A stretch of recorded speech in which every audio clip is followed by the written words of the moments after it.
Europe Matin. 8h54, Patrick Cohen. Bonjour Philippe Vandel. Bonjour Patrick. L'infomédia du jour. Une loi qui dépasse l'enjeu de la presse, c'est une directive européenne adoptée il y a 2 ans, la loi sur le secret des affaires qui arrive en France.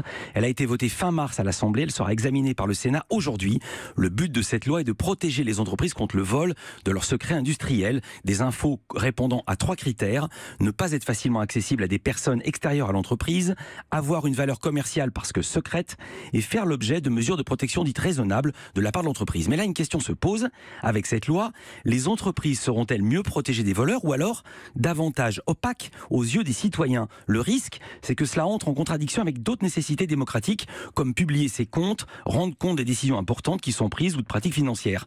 Est-ce qu'on aurait eu connaissance des Panama Papers, de LuxLeaks ou des affaires du Mediator ou de Lactalis si les boîtes avaient eu les moyens de poursuivre les confrères qui enquêtaient?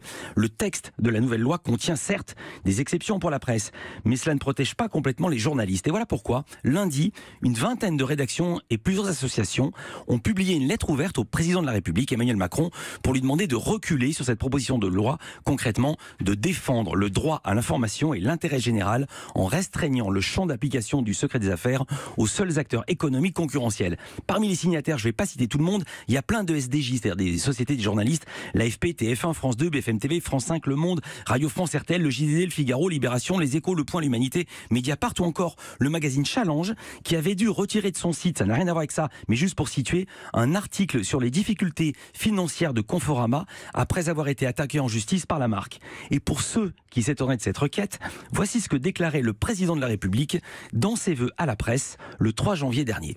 La liberté de la presse n'est pas une liberté spéciale. Elle est la plus haute expression de la liberté.